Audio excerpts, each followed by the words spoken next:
अस्सलाम वालेकुम, मैं हूं शाहजेब खानजादा। 9 मई से 2 दिन पहले और टेलीग्राफ में इमरान खान का आर्टिकल छपने के 5 दिन बाद DGISPR ने मौजूदा सियासी सूरत हाल पर उठने वाले सवालात पर अफवाज पाकिस्तान का रद्द-ए-अमल दे दिया है और तहरीक इंसाफ ने उस रद्द-ए-अमल पर रद्द-ए-अमल दे दिया है।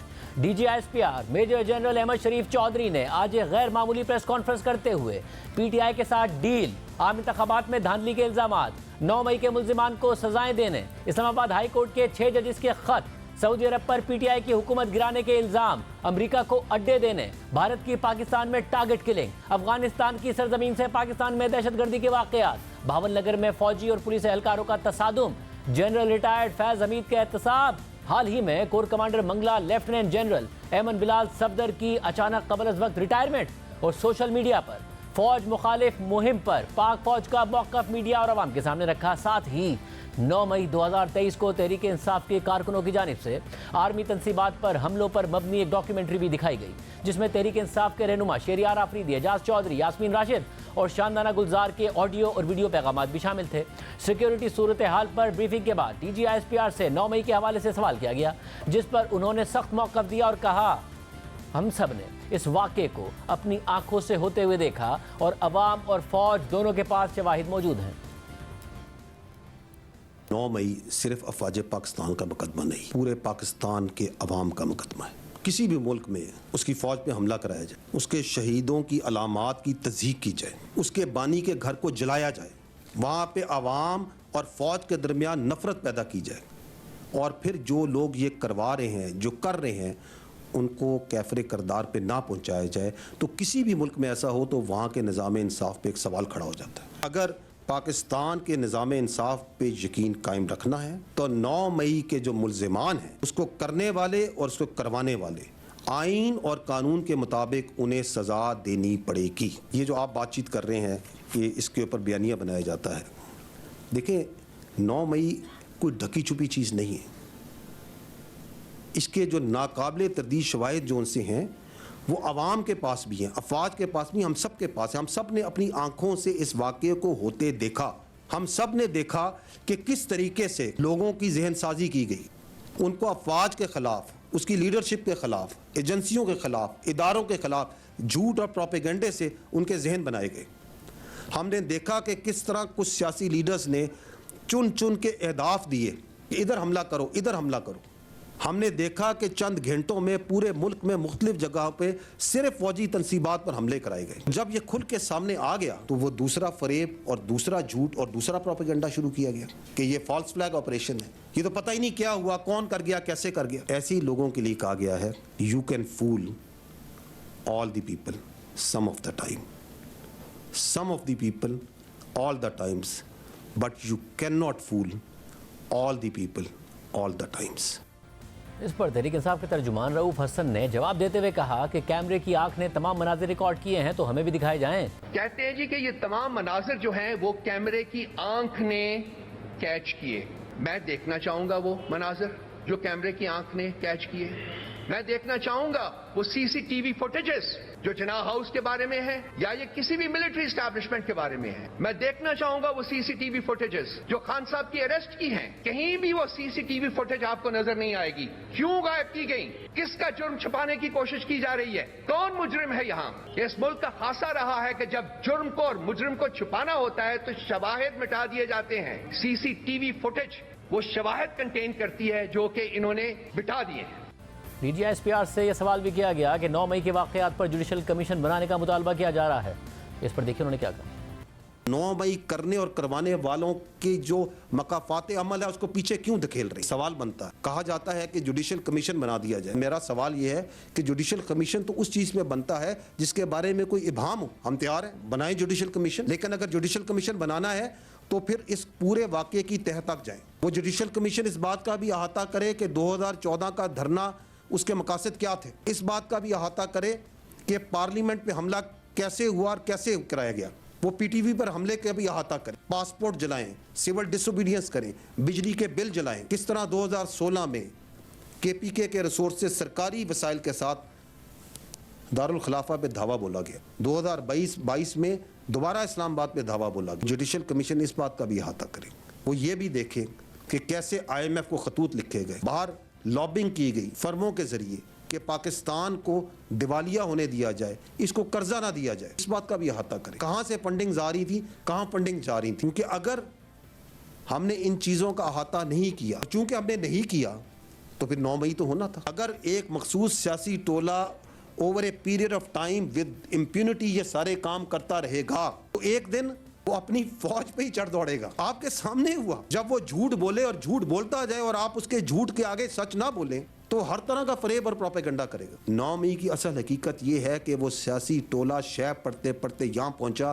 कि वो अपनी ही फौज पे, अपनी इदारों पे फिजिकली उसने हमला कर दिया। उसका गैज़ो गज़ब जब अवामी रद्द अमल देखा तो दूसरा झूठ और प्रोपेगेंडा, फॉल्स फ्लैग ऑपरेशन। हम तो खुद मजलूम हैं। सज़ा और सज़ा के निज़ाम पे यकीन कायम रखने के लिए ज़रूरी है कि हम 9 मई को कि मुल्ज़मान को कानून और आइन के मुताबिक सज़ा दें और जल्द से जल्द दें। उसका जवाब देते हुए तहरीक इंसाफ ने जुडिशल कमीशन बनाकर 2014 के धरने से तहकीकात के आगाज़ की हिमायत करते हुए अपने मजीद मुतालबात भी सामने रख दिए। ये कहते हैं जी कि ऐसा जुडिशल कमीशन बनाने के लिए हम तैयार हैं, लेकिन वो जुडिशल कमीशन फिर 2014 के धरने की भी बात करेगा, वो जुडिशल कमीशन जो है वो पार्लियामेंट के ऊपर हमला करने की भी बात करेगा, वगैरह वगैरह। हम कहते हैं ठीक है, बिल्कुल करें, लेकिन वो जुडिशल कमीशन साइफर के ऊपर भी प्रोब करेगा, रजीम चेंज जो ऑपरेशन हुआ था उसको भी प्रोब करेगा, खान साहब के ऊपर जो हमला हुआ था उसको भी प्रोब करेगा, ऑडियो लीक्स जो हुई थी उनको भी प्रोब करेगा, 8 फरवरी का जो मैंडेट चोरी किया है एस्टैब्लिशमेंट ने उसको भी प्रोब करेगा, जबरी तलाकों और सियासी इंजीनियरिंग को भी प्रोब करेगा।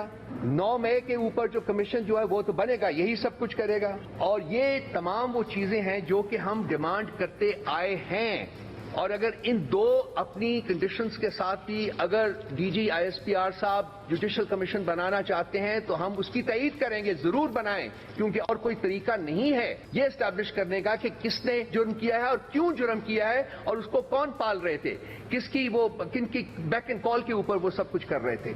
कम से कम पीटीआई में शामिल नहीं थी। इसके अलावा जब आज डीजी आईएसपीआर से यह सवाल हुआ कि तहरीक इंसाफ कह रही है कि 8 फरवरी के इलेक्शन ने 9 मई के बयानिए को मुस्तरद कर दिया है, तो देखिए उन्होंने क्या जवाब दिया। बानी चेयरमैन है, पीटीआई के रहनुमा हैं, वो अब ये कह रहे हैं कि दरअसल जो 8 फरवरी है वो 9 मई को के जो बयानिया है, जो सारी सूरत है उसको उसने मुस्तरद किया है। इस पे आप क्या कहेंगे? एक झूठ को छुपाने के लिए कई झूठ बोले जाते हैं। Let's see the fact. 8 फरवरी को जो टर्नआउट था वो तकरीबन 47% था। तकरीबन 6.5 करोड़ या 65 मिलियन जो वोटर्स थे उस दिन उन्होंने वोट कास्ट की। उसमें से ये जो मखसूस सियासी पार्टी जो कि ये जिनके लीडर्स वो ये बात करते हैं कि जी ये बयानिया उल्टा हो गया, उस पार्टी को पड़े 18.5 मिलियन जो कि कुल का बनता है 31%। तो 69-70% जो वोट पड़ा वो तो उस बयानिया को नहीं पड़ा। तो हम जमहूरियत में रहते हैं ना, अक्सरियत किधर है, वो तो उधर गया। अगर मैं इसको आबादी के तनासब से देखूं, पाकिस्तानी कुल आबादी का ये 7.5% बनता है मेरे भाई। 92-93% जो आपकी आबादी है उसने तो उस बयानिए के साथ नहीं खड़ी। ये तो हम ये इसलिए कहें कि अगर ये अज्यूम करें कि जिसने उसको 18.5 मिलियन ने वोट डाला उसने कहा कि 9 मई बिल्कुल ठीक हुआ था और बिल्कुल ये फौज पे हमला होना चाहिए था और बिल्कुल ये शहीदों की तस्दीक होनी चाहिए थी, हमारा यकीन है कि ऐसे नहीं है। ये एक और झूठ है कि जो उसके साथ है, जिसने उसको वोट दिया वो फौज के खिलाफ है, ऐसे नहीं है मेरे भाई। ना इस बयानिए के पीछे नंबर्स हैं, ना इस बयानिए के पीछे सोच है। अगर आप देखें कि जिसने उधर वोट डाला उस कैंडिडेट को, उसके कैंडिडेट को, उस पार्टी के, क्या वो वोट फौज के खिलाफ और शहीदों के खिलाफ और इस मुल्क के दिफा करने वाले इदारों के खिलाफ था? क्या वो वोट 9 मई के जलाओ घेराव के हक में था? Absolutely not. आज जब डीजी आईएसपीआर से डील के बारे में सवाल हुआ तो उन्होंने कहा कि कोई सियासी टोला अपनी फौज पर हमलावर हो तो उससे बातचीत नहीं हो सकती। तसव्वुर दिया जाता है कि डील हो गई और ओहदेदारों के नाम भी बताए जाते हैं कि फलां पहुंच गया मुज़ाकरात के लिए। आप आज खुलकर अगर ये बता सके हमें अनएम्बिगुअस टर्म्स में कि क्या कोई डील हो रही है, कोई ढील है, और अगर नहीं है तो काउंटर क्यों नहीं किया गया? अगर कोई सियासी सोच और कोई सियासी लीडर और कोई सियासी टोला अपनी फौज पे हमलावर हो, किसी कौम की फौज के बारे में धमकियां दे, प्रोपेगेंडा करे, तो उससे कोई बातचीत नहीं करेगा। आपके सामने जो कुछ कर रहा है और करवाता आ रहा है उसके साथ कोई बातचीत नहीं हो सकती, हम नहीं कर सकते। ऐसे सियासी इंतशारी टोले के लिए सिर्फ एक ही रास्ता है कि वो सिद्ध के दिल से माफ़ी मांगे कौम के सामने और ये वादा करे कि वो नफ़रत की सियासत को छोड़ के तामीरी सियासत में हिस्सा लेगा। और वैसे भी जो बातचीत है वो सियासी पार्टीज़ को आपस में ज़ेब देती है, इसमें फ़ौज या इदारे बिल्कुल मुनासिब नहीं कि बातचीत में आए। DGISPR से इस्लामाबाद हाई कोर्ट के जजेस के ख़त पर भी सवाल हुआ, जिसमें उनका जवाब देखिए। सर, इस्लामाबाद हाई कोर्ट के 6 जज साहबान का जो मामला चल रहा है, सुप्रीम कोर्ट ऑफ पाकिस्तान में भी आज उसकी हियरिंग भी थी। उन्होंने ख़त लिखा, मुख्तलिफ़ किस्म के इल्ज़ामात लगाए, मुख्तलिफ़ किस्म के उसमें पाक फ़ौज के इदारे भी हैं, पाक फ़ौज पर जो है बातचीत की गई। सर बताइएगा कि क्या इस मामले की पाक फ़ौज के अंदर भी कोई इंक्वायरी हो रही है? ये जो मामला है ये आला अदलिया के पास इस ज़ेर बहस है। It is sub judice, so I would not like to comment on it. इससे हट के मैं पहले भी बात की है, मैं दोबारा ये कहूँगा कि बग़ैर सबूत के इल्ज़ामात लगाना कोई मुनासिब बात नहीं होती। और ये कि हम हमेशा ये रिक्वेस्ट करते हैं कि अफ़वाज पाकिस्तान को सियासी मामलात में उलझाने से किसी को फ़ायदा हासिल नहीं होता, नॉन प्रोडक्टिव।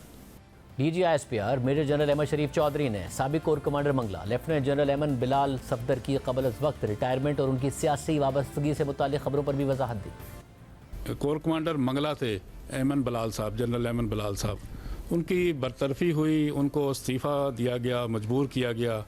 और एक सोशल मीडिया पर ट्रेंड चला था कि उनका तल्लक एक सियासी जमात से था, जिसकी बुनियाद पर उनको उस ओहदे से हटाया गया। पाक फ़ौज में खुद एहतसाबी का एक सख्त, कड़ा मगर शफाफ अमल है, एक खुदकार अमल जो हर वक्त जारी रहता है। अगर ज़्यादा सीनियर रैंक और हायर रैंक हो तो ये जो हमारा अकाउंटेबिलिटी प्रोसेस है it comes even more harder.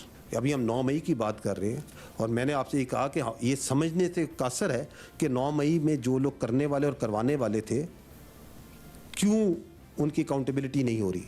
लेकिन जो फ़ौज ने तो अपना अकाउंटेबिलिटी प्रोसेस तो बड़ी स्पीड से मुकम्मल कर लिया था। तो we are very proud of our accountability system. और जब DGISPR ने अंदरूनी एहतसाब की बात की तो उनसे जनरल फैज़ हमीद के खिलाफ इंक्वायरी का सवाल किया गया। देखिए क्या जवाब दिया। अभी आपने अकाउंटेबिलिटी की बात की, इंटरनल अकाउंटेबिलिटी की एक प्रोसेस है जो चलता रहता है। एक इंक्वायरी और इनिशिएट की गई थी, वो साबिक DGISI जनरल फैज़ के ख़िलाफ़, और एक जो हाउसिंग सोसाइटी थी उनके उस सारे मामले के ऊपर। तो सर ज़रा उसका जो अब तक का स्टेटस है उस इंक्वायरी का वो ज़रा काइंडली शेयर कर दें। ये जो आपने इंक्वायरी की बात की, सुप्रीम कोर्ट के अहकामात में वज़ारत दिफ़ा की हिदायत के मुताबिक सीनियर लेवल पे एक 2 स्टार जनरल जो है इस इंक्वायरी कर रहे हैं। और इसका मकसद ये है कि इल्ज़ामात तो एक तरफ होते हैं कि इसके हक़ाइक़ तक पहुँचना है, उसके महरक़ात और हक़ाइक़ तक पहुँचना है, to bring out the facts, और उस पर सिफारिशात मुरतब होंगी। And that's how we operate in all inquiries based on facts, not allegations. Press conference के दौरान सहाफ़ी के सवाल पर DGISPR ने अमेरिका को अड्डे देने की बातों को प्रोपेगेंडा करार दे दिया। ये बड़े अरसे से ये प्रोपेगेंडा किया जा रहा है कि पाकिस्तान ने बलूचिस्तान और KP में अपने फ़ौजी अड्डे जो हैं वो अमेरिका के हवाले कर दिए हैं या किए जा रहे हैं। इस हवाले से मायदा तय पा गया और इन अड्डों के पाकिस्तान में किसी को ना कोई अड्डे दिए गए हैं ना दिए जाएंगे, जी पीरियड। DGISPR से सऊदी अरब पर रजीम चेंज के इल्ज़ाम के तनाजुर में पाक फ़ौज का मौक़िफ़ मांगा गया, तो देखिए उनका क्या कहना था। बरादर इस्लामी मुल्क सऊदी अरब के साथ पाकिस्तान में के जो ताल्लुकात हैं वो एक आइडियल सिचुएशन में आगे बढ़ रहे हैं। ऐसे में एक पॉलिटिकल पार्टी जो है वो मुसलसल इस तरह की बयानबाजी कर रही है, ख़ास तौर पर रजीम चेंज का इल्ज़ाम जो है उसी बरादर मुल्क के ऊपर आयद कर रही है। इस पर क्या कमेंट? ये बहुत अफसोसनाक है। ये वो मजमूम सियासी सोच है जिसका मैं जिक्र कर रहा हूँ कि हम नहीं तो कुछ नहीं। यही जो सियासी सोच है, क्या इन्होंने आप सबके सामने IMF को लिखा नहीं कि पाकिस्तान की जो इमदाद है उसको मशरूत किया जाए, ना दी जाए? क्या उन्होंने IMF की बिल्डिंग के सामने मुजाहरे नहीं किए, दुनिया भर ने नहीं देखे? जब वो आपके दोस्त बरादर ममालिक को इस तरह की बातचीत करें तो इससे पता चलता है कि उनके लिए कोई हद नहीं रही। तो इस मुल्क की किसी वजह से ये चाहते हैं कि ये मुल्क मुआशी तौर पे हर लिहाज से नीचे जाए और उसके लिए कुछ करने को और कुछ भी कहने को तैयार है। अफसोसनाक, इंतहाई अफसोसनाक। हमें DGISPR की प्रेस कॉन्फ्रेंस पर बात करने के लिए तहरीक इंसाफ के चेयरमैन बैरिस्टर गौहर खान, उमर अयूब, शिबली फराज, शेर अफजल मरवत और पार्टी के तर्जुमान रऊफ़ हसन को प्रोग्राम में शिरकत की दावत दी, मगर उन्होंने जवाब नहीं दिया। इस वक्त हमारे साथ मौजूद हैं वज़ीर दिफ़ा ख्वाजा आसिफ साहब, जिन्होंने आज इस प्रेस कॉन्फ्रेंस और 9 मई के हवाले से अपना मौक़िफ़ दिया है। ख्वाजा साहब बहुत शुक्रिया हमें ज्वाइन करने के लिए। ज़ाहिर है बहुत सारी क़यास सराहियाँ मुज़ाकरात के हवाले से इस्टेब्लिशमेंट और तहरीक इंसाफ के दरमियान बर्फ़ पिघलने के हवाले से हो रही थी, वो क़यास सराहियाँ तो दम तोड़ गई आज की प्रेस कॉन्फ्रेंस के बाद और उस पर रद्द-ए-अमल आने के बाद। मगर जुडिशल कमीशन के हवाले से DGISPR ने कहा कि वैसे सारे सबूत मौजूद है, अगर इतनी ख्वाहिश है तो उन्होंने 2014 तक के वाक़यात गिनवा दिए। जवाब में तहरीक इंसाफ ने 2018 के बाद के वाक़यात गिनवा दिए। तो क्या हुकूमत तैयार है कि जुडिशल कमीशन के तहत इन तमाम वाक़यात की एक साथ ही तहकीकात करा ली जाए? जी, बिस्मिल्लाहिर्रहमानिर्रहीम। मैं रऊफ हसन साहब का बड़ा एहतराम करता हूँ। ख़ानदानी ताल्लुकात भी हैं, PMLN के साथ भी उनका एक अरसा गुजरा। मियाँ साहब जब जलावतन थे लंदन में सऊदी अरेबिया से आके 2007-8 में, तो ये उनके क्लोज एसोसिएट भी थे मियाँ नवाज शरीफ साहब के। फवाद हसन साहब के बड़े भाई हैं, तो बहुत से ताल्लुक़ हैं। मैं ज़रा मोहतात होकर बात करूँगा कि कोई गुस्ताखी ना हो जाए। जो बातें उन्होंने की हैं, सबसे पहले तो मैं उनको कहूँगा ये वीडियोस जो 9 मई की सरेआम आई, बरसरेआम जो दिखाई गई, उनमें ज़्यादातर वीडियोस जो है ना वो PTI ने खुद बनाई हुई और बड़ी फ़ख्रिया अंदाज में बनाई हुई हैं। उनके अपने जो हैं वो वीडियो मैसेजेस जो हैं GHQ के बाहर जो मैसेजेस थे, या कोर कमांडर के घर के बाहर जो मैसेजेस थे, बाकायदा जो ललकारे दिए जा रहे थे कि पहुंचो वहाँ पे, वो कोई फरिश्ते तो नहीं थे या खलाई मखलूक नहीं थी कि वो जो कह रहे थे, वो इनके अपने वर्कर थे। वो एक खातून है, मैं बुरा लगता है नाम लूँ, जो बार बार लोगों को कह रही थी। फिर दूसरी खातून है, मैं उनका अदब करता हूँ, जो वज़ीर हेल्थ थी पंजाब की PTI के ज़माने में, मैं उनका भी अदब करता हूँ। ये सारे लोग जो है, इनकी गुफ्तगू जो है, या तो ये कह देंगे गुफ्तगू भी किसी ने डब की हुई है, या कोई और बोल रहा है, या कोई खलाई मखलूक बोल रही है, या कोई और बोल रहा है।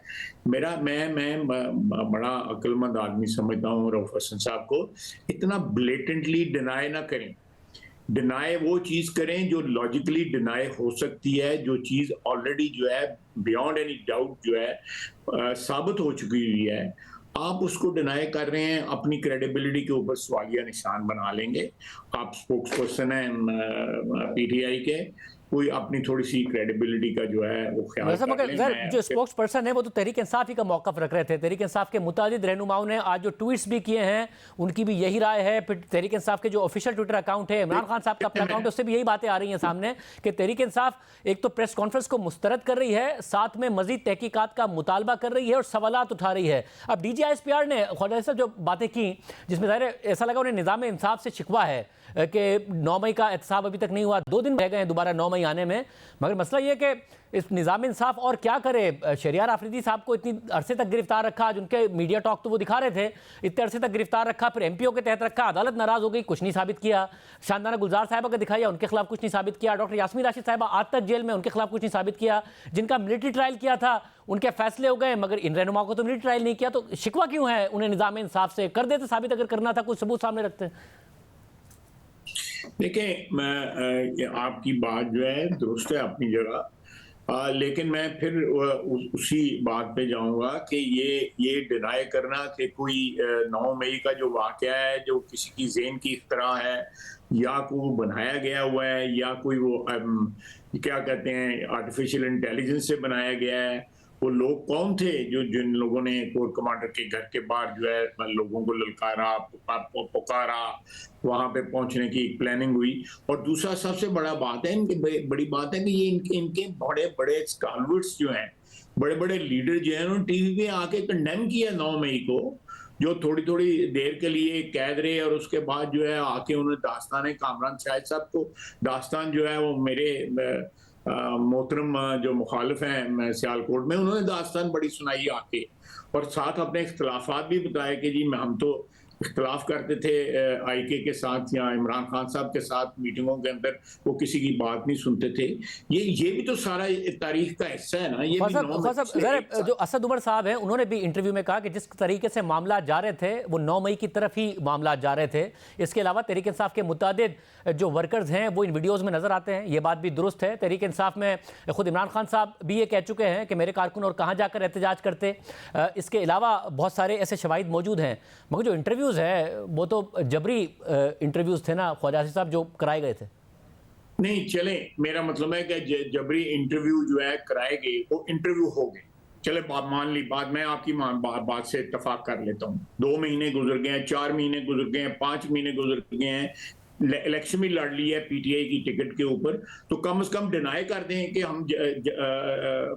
हमसे फोर्सफुली ये इंटरव्यू करवाए गए और हमसे कहलाया गया और हम उसको डिनाई करते हैं। किसी ने तरदीद नहीं की, बल्कि फोन करके कहते हैं जी बाद का जज्बात में बात होती है तो जरा इग्नोर कर दें। इस किस्म के फोन करते हैं। ये कोई मैं कोई सुनी सुनाई बात नहीं कर रहा। तो ये बिल्कुल इसकी डिनाइल जो है, मैं कहता हूँ जरूर करें, बिल्कुल जरूर करें। जो जिनके जबरी इंटरव्यू हुए हैं वो बताएं कि जी हमसे जबरी इंटरव्यू लिया गया है। मैं आपकी प्रोग्राम की वसातत से सबको कहता हूँ, असद उमर साहब को भी कहता हूँ, अली जैदी साहब को भी कहता हूँ, जो डार साहब हैं सियालकोट में उनको भी कहता हूँ, ये सबको कहता हूँ। असद उमर साहब तो अभी अपनी बातों पर कायम है। उन्होंने तो भी पिछले दिनों भी इंटरव्यू दिया, वो नहीं मुकर रहे अपनी बात से। मैं दीगर की बात कर रहा हूँ। असद उमर साहब तो अभी अपने मौक़िफ़ पर कायम ही है जो उनकी तरफ से बातें की गई थी। नहीं, बिल्कुल कायम है, बिल्कुल कायम है। मेरा मतलब है कि जो पीपल हु हैव कोई थोड़ा बहुत जो है वो एक रिस्पेक्टेबिलिटी या कोई लोगों को मुंह दिखाने का एक जिसको रहना चाहते हैं कि भाई हमारा कोई कॉल ऑफ फेल में या हमारी गुफ्तगू में कोई तजादात ना हो, वो आज भी अपनी, मैं असद उमर साहब के मतलब कह देता हूँ कि वो आज भी हैं। लेकिन बाकी बताएं कहाँ पे है? Why don't they own or disown what happened on 9th of May? शफकत महमूद साहब हैं और बहुत से लोग हैं, वो आके टीवी पे बोलें। वो क्यों नहीं बोलते? दलेरी पकड़े ना, आए टीवी पे बोले, डिनाई करें इन चीजों को जो है, क्यों नहीं डिनाई करते? मगर फिर इससे आगे बढ़ने के लिए बड़ा लाजमी ना ख्वाजा साहब कि इसको साबित किया जाता। 2 दिन बाकी रह गए 9 मई में। अब मसला यह है कि आज जब DGISPR ये कहें कि सिद्क़ दिल से माफी मांगे, तो यानी कि जब माफी का कहने तक नौबत आ जाए तो साबित नहीं हो रहा ना फिर। नहीं, ऐसी कोई बात नहीं है। अगर कोई शख्स जो है इंसिस्ट कर रहा है कि 9 मई को जो कुछ हुआ ठीक हुआ और एक नेचुरल आउटकम था, बिल्कुल जो है कोई नेचुरल आउटकम नहीं था या कोई ऐसी कोई बात नहीं थी कि इस एक्सट्रीम के ऊपर पाकिस्तानी शहरी जो है इस एक्सट्रीम के ऊपर जाए। बिल्कुल कतई तौर पे ऐसी कोई बात नहीं थी। ये एक सोचे समझे मंसूबे के तहत सारा कुछ हुआ। अब मुझे बताएं ये बात, मैं आपसे एक सवाल पूछता हूं कि एक तरफ इमरान खान या उनके हवारियों का ये सारे का सारा मौकफ है, दूसरी तरफ जो है वो बार बार इसरार कर रहे हैं कि जी हमने बात करनी है तो आर्मी चीफ से बात करनी है या DGISI से बात करनी है। एक तरफ वो कहते हैं कि जी मेरा अगर कत्ल हुआ तो मेरा कत्ल का जिम्मेदार जो है, मेरा कातिल जो है वो आर्मी चीफ होगा। दूसरी तरफ कहते हैं बात करेंगे तो सिर्फ उनसे करेंगे। मुझे ये बताएं कि इतनी बड़ी कॉन्ट्रडिक्शंस जो हैं उनके, और हाँ फिर उसके बाद जो है अलीमा खान साहिबा का बयान आया है कि ज्यादतियाँ हुई हैं, पहले भी ज्यादतियाँ हुई हैं। अब पता लगा जब हमारे साथ ज्यादती हुई है कि ज्यादतियाँ पहले भी हुई हैं। मिलके जो है इंसाफ के सिस्टम को दुरुस्त करना चाहिए। मैं बिल्कुल उनसे इत्तेफाक करता हूँ, मिल करें। उनके भाई साहब जो हैं वो इस बात के ऊपर तैयार ही नहीं है इस बात पे आने का। और मैं आपकी वसातत से तमाम उन लोगों को जो कहते हैं हमसे जबरी इंटरव्यू लिए गए, उन तमाम को कहता हूँ टीवी पे आगे डिनाई करें। मैं भी तो कैद रहा ना, मेरे साथी भी तो कैद रहे ना। आपने अभी नाम लिया है, मिफ्ता का लिया है, शायद अब्बासी का लिया है, और बहुत से दोस्त कैद रहे। हम उसी मौकफ पे अड़े रहे जिस मौकफ पे जेल जाने से पहले थे, उसी मौकफ पे खड़े थे जब जेल से रिहा होके आए हैं, और आज भी खड़े हैं। और ये चीज जो है ये इसमें कंसिस्टेंसी है। इनकंसिस्टेंसी जो है वो उनके बयानात में है, पीटीआई के बयानात में है।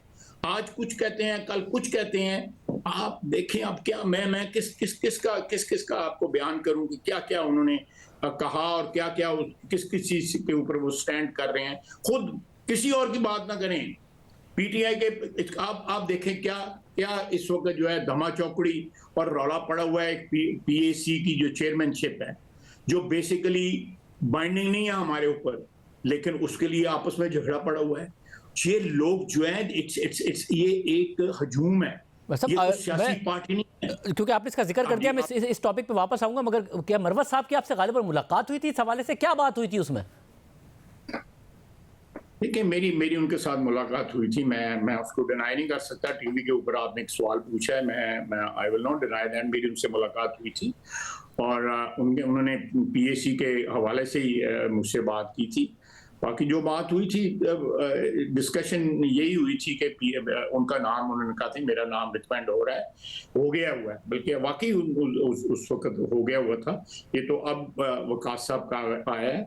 लेकिन मैं आपको एक बात बता दूं, ये एक बाइंडिंग नहीं है गवर्नमेंट के ऊपर के उनका चेयरमैन जो है जरूरी अपॉइंट करना है।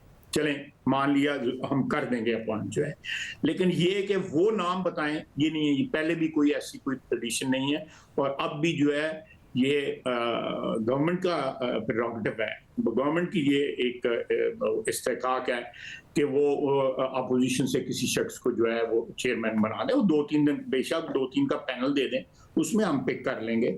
लेकिन ये जो लड़ाई जो उनकी इस टॉपिक पे आते हुए अब आज DGISPR साहब ने कहा कि माजी की बातें करते हुए कि किस तरीके से ज़ाहिर 2014 के धरने के मकासद का भी अहाता करे वो कमीशन, पार्लियामेंट पर हमला केस कैसे हुआ इसका भी करे, PTV पर हमला कैसे हुआ इसका भी करे, जब आप पासपोर्ट जलाएं, बिजली के बिल जलाएं, सिविल नाफरमानी करें, हुकूमत के रिसोर्सेज से इस्लामाबाद पर, खैबर पख्तूनख्वा की हुकूमत के रिसोर्सेज से इस्लामाबाद पर धावा बोल दें, IMF को ख़त लिखें, कहाँ से फंडिंग आई, कहाँ गई। तो इन सब का अगर एहतसाब ना किया तो 9 मई तो होना था। अच्छा, ये जो 2014 से मामलात गिनवाए हैं DGISPR ने, और उन्होंने कहा कि 9 मई तो होना था, ये तो उनके अपने इदारे के खिलाफ भी चार्जशीट है ना। ये सवाल तो वो फिर पूछें जनरल ज़हीरुल इस्लाम से, जनरल रिटायर्ड बाजवा से, जनरल रिटायर्ड फैज़ हमीद से, जनरल रिटायर्ड पाशा से कि 9 मई तो होना था जब आप सब ने ये हरकतें की हैं। बड़ी बड़ी अजीम हस्तियों के आपने नाम ले लिए, मेरे तो पर चलते हैं इनके नाम लेते हुए जो है। जिन हस्तियों के आपने नाम लिए हैं, बिल्कुल मैं इस हक में हूँ कि इनका एहतसाब होना चाहिए।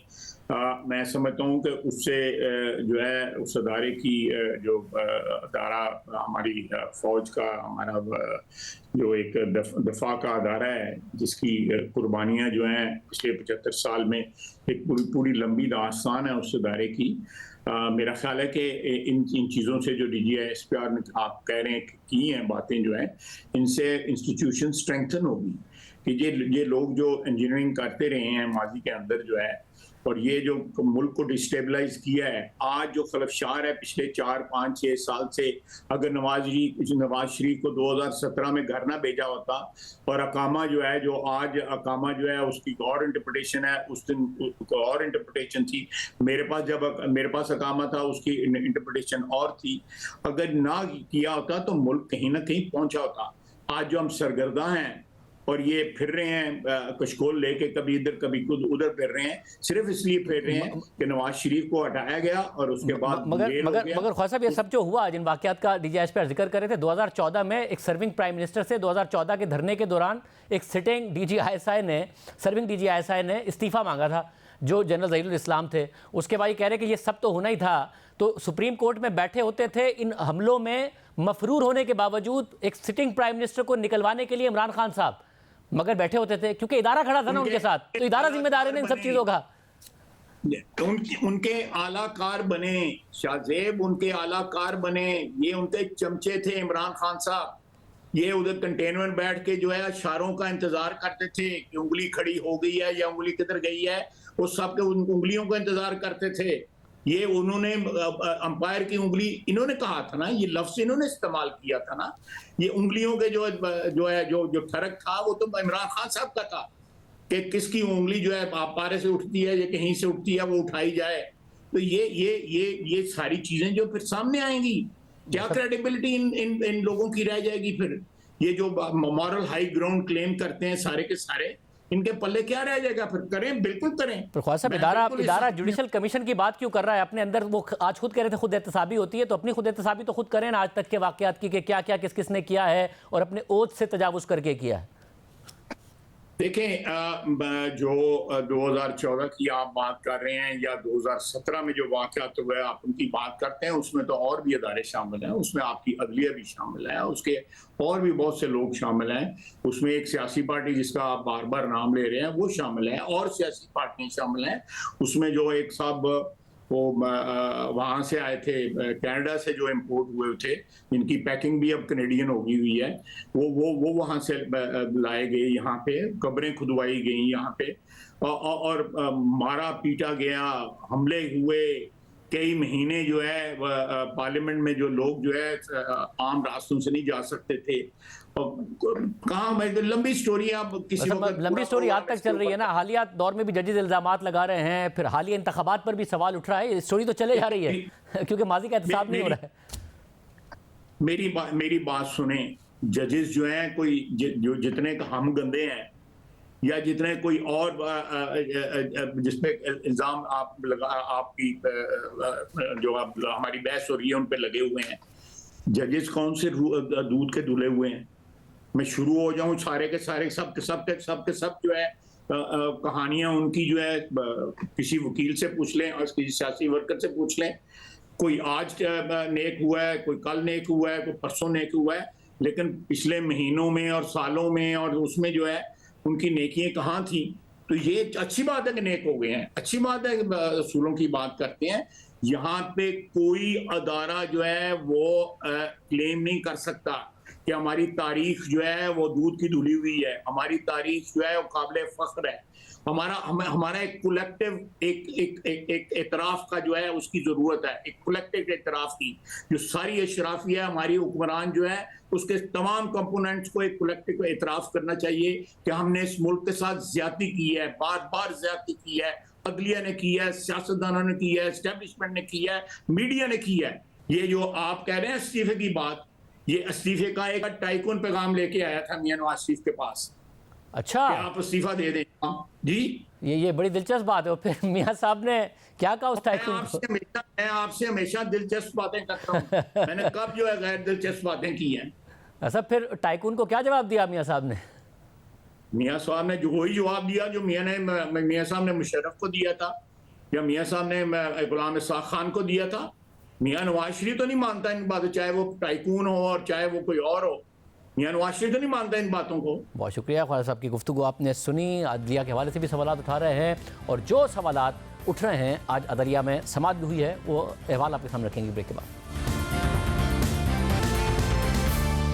आज सुप्रीम कोर्ट में इस्लामाबाद हाई कोर्ट के 6 जजेस के खत पर खुद नोटिस की अहम समाअत हुई है, जिसके दौरान Pakistan bar council, supreme court bar association और मुल्क की दीगर वकला तंजीमों ने भी अपनी तजावीज़ जमा कराई हैं। खुद नोटिस की समाअत चीफ जस्टिस काजी फाइसा की सरबराही में 6 रुकनी बेंच ने की, जिसमें justice Mansoor Ali Shah, justice Jamal Mandokhail, justice Athar Minallah, justice Musarrat Hilali और जस्टिस नईम अख्तर अफगान शामिल हैं। समाअत के आगाज़ में अटॉर्नी जनरल मंसूर उस्मान अवान ने कहा कि गुज़िश्ता समाअत का तहरीरी हुक्मनामा अभी नहीं मिला, हुकूमत का जवाब दाखिल करने के लिए हुक्मनामा वज़ीर आज़म को दिखाना ज़रूरी है। आज हुक्मनामा मिल जाए तो हुकूमत कल तक अपना जवाब दाखिल कर देगी। दौरान समाअत चीफ जस्टिस समेत सुप्रीम कोर्ट के जजेस ने अहम रिमार्क्स दिए और कानूनी और आइनी नकात पर जजेस की आपस में बहस भी हुई। खास तौर पर जस्टिस अतहर मिनल्ला के रिमार्क्स से चीफ जस्टिस समेत दीगर जजेस ने इख्तिलाफ किया। जस्टिस अतहर मिनल्ला ने रिमार्क्स दिए कि लोगों को सच बताने में ना डरें, सब मान रहे हैं कि मुदाखलत होती है। इस पर चीफ जस्टिस काजी फाइसा ने कहा कि अगर कोई कंप्लिसिट है तो उसे घर चले जाना चाहिए।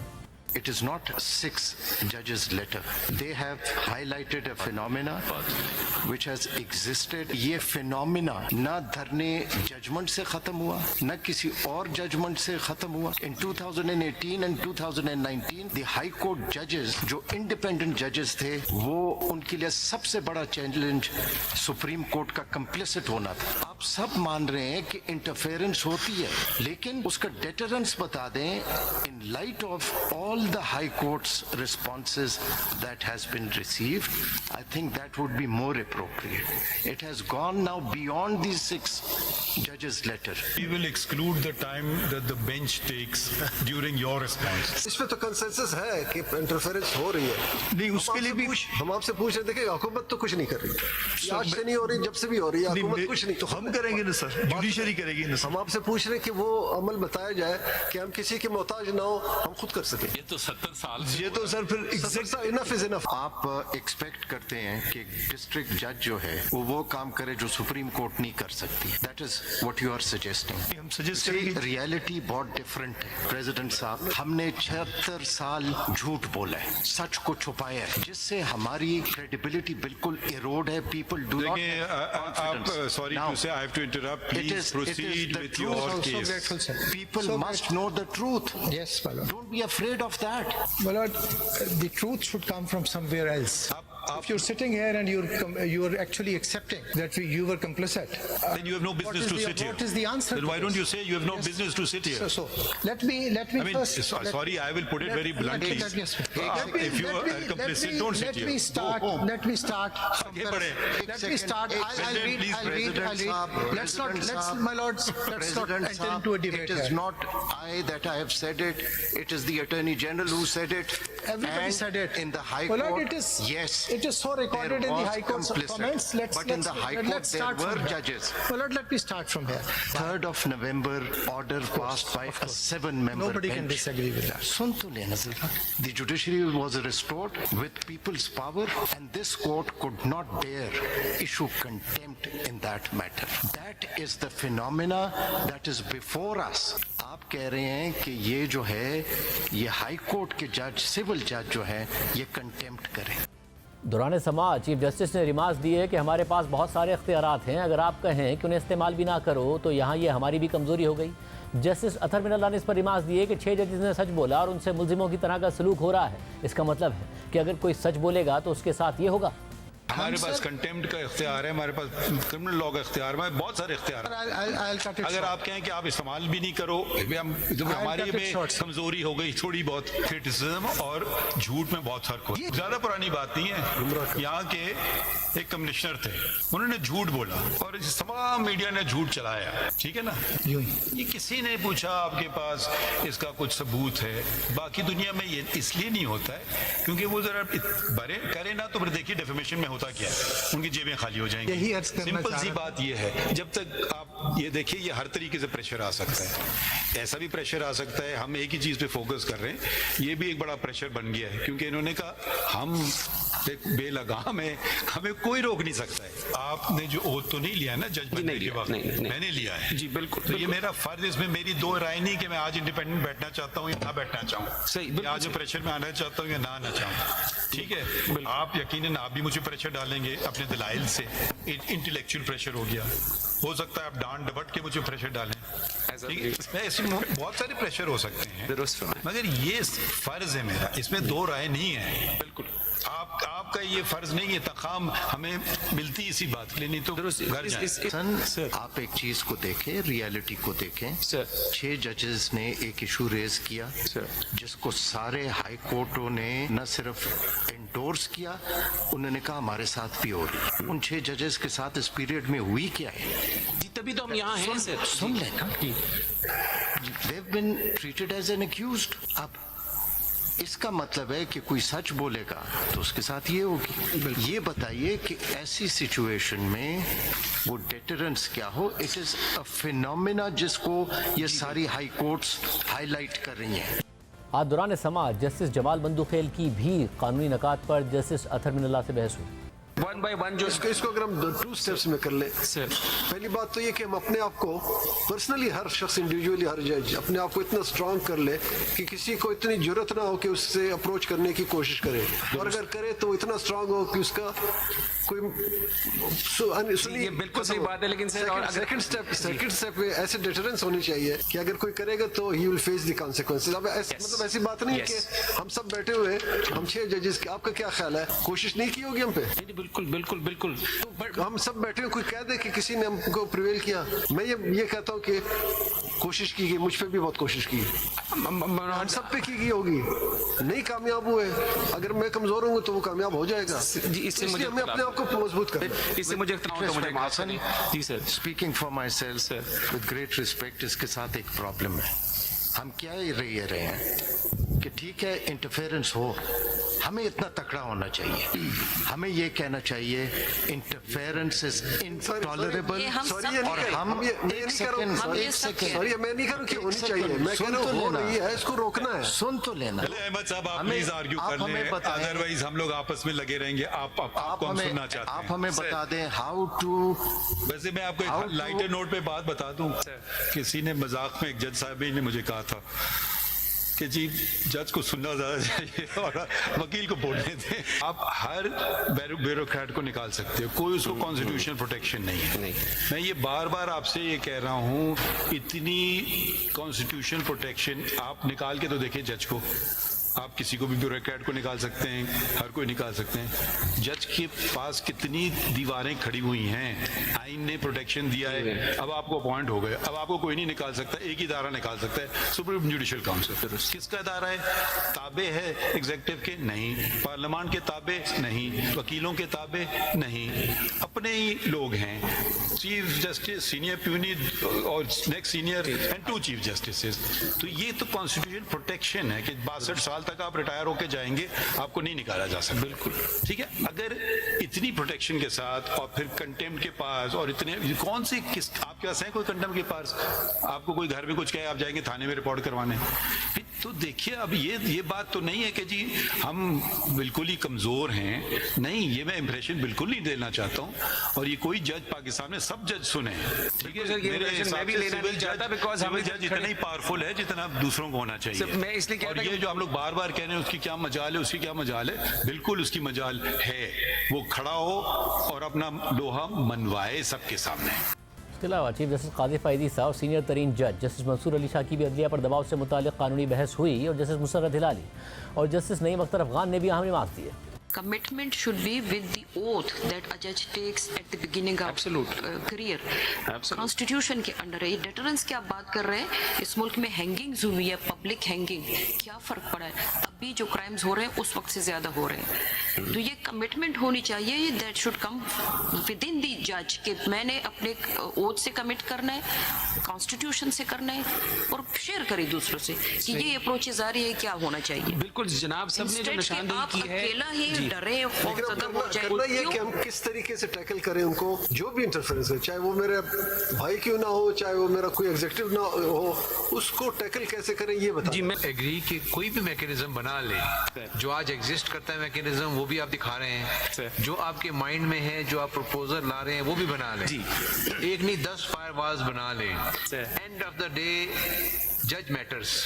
यस, वो जज जो अप्रोच हो रहा है या हुआ उसको खड़ा होना है जी, उसको कुछ करना है। System that we need to develop because market में टेबलेट तो नहीं अवेलेबल ना टू बिकम अ स्ट्रॉन्ग जज है ना, वरना बाजार से ले आते। सिस्टम को डेवलप करना है, कोई ऐसा सिस्टम हो जिसमें आप लोग इकट्ठे नहीं हो जाते, सारे वकील चाहे गलत बात भी हो इकट्ठे हो जाते हैं आप हमारे खिलाफ, हम इकट्ठे नहीं हो पाते। सो हमें कोई सिस्टम बनाना है that we stand for a जज who stands for the right, one judiciary stands behind it. कुछ कर ही नहीं सकते आप, मेरे किसी जज का कुछ नहीं कर सकते अगर सारी जुडिशरी इकट्ठी खड़ी हो जाए। And number 2, if I find out there is a compromised judge, he should be thrown out of the system in a minute. Yes. But because ये नहीं हो रही दोनों, मेरे ख्याल से I'm just trying to think, हम सारे सोच ही रहे हैं ना, मेरे सिविल जज को आगे कोई जूता मार देता है, वो हाई कोर्ट तक खबर नहीं पहुंचती है, इग्नोर हो जाती है, बिकॉज सेशन जज कहता है चलो जी मुका कर लो आप। I'm just talking about our internal system. So the communication lines have to be so strong that the minute we find out that this has happened, action has to be taken. Yes. That's not how it works.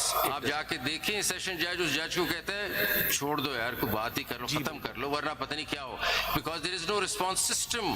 No, how to deal with it. Communication. I think just qualifying that, it's not lack of communication, it's a lack of not standing up, as simple as that. Structure the person knows about it, उनका मुकाव कर लो जी खत्म। So it's not that he's unaware of this thing has happened, it's a thing that he does not want to inflame, let's call it, or whatever word you want to use there. But let me add, there are a number of incidents not reported. The session judge does not report them to the Chief Justice because he thinks that his administration in the district will get affected. इसके अलावा supreme court bar association ने भी supreme court में तजावीज़ जमा करा दी, जिनमें कहा गया है कि अदलिया में मुदाखलत करने वालों के खिलाफ तहकीकात होनी चाहिए, जजिस की जिम्मेदारियों और तहफ़्फ़ुज़ से मुताल्लिक मुकम्मल कोड ऑफ कंडक्ट मौजूद है। इस्लामाबाद हाई कोर्ट के पास तौहीन अदालत का इख्तियार मौजूद है। इस्लामाबाद हाई कोर्ट को किसी किस्म की मुदाखलत पर तौहीन अदालत की कार्रवाई करनी चाहिए थी। हाई कोर्ट की जानिब से तौहीन अदालत की कार्रवाई ना करना समझ से बालातर है। जजिस का ख़त मीडिया को लीक करना भी सवालात को जन्म देता है। किसी भी जज को कोई शिकायत हो तो अपने चीफ जस्टिस को आगाह करे, अगर मुतल्लिका चीफ जस्टिस कार्रवाई ना करे तो सुप्रीम जुडिशल काउंसिल को आगाह किया जाए। दूसरी तरफ जस्टिस बाबर सत्तार के बाद अब इस्लामाबाद हाई कोर्ट के सीनियर तरीन जज मोहसिन अख्तर कियानी ने भी chief justice Islamabad high court Aamir Farooq को ख़त लिखा है, जिसमें अपने खिलाफ सोशल मीडिया पर चलने वाली मुहिम पर तौहीन अदालत की कार्रवाई की दरख्वास्त की है। प्राइम ब्रेक शामिल करते हैं।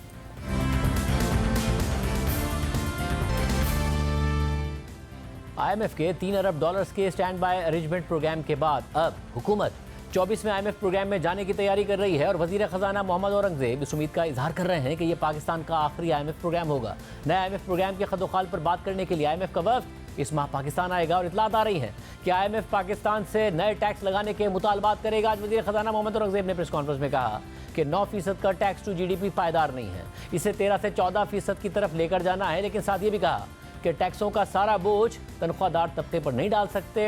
टैक्स नादहिंदगान की सिम्स ब्लॉक करने के फैसले पर PTA की तरफ से टेलीकॉम सेक्टर में बैरूनी सरमायाकारी मुतासिर होने के खदशे के बारे में वजीर खजाना ने जवाब दिया कि फॉरेन कंपनियां कैसे सिम्स ब्लॉक करने से नाराज हो सकती हैं।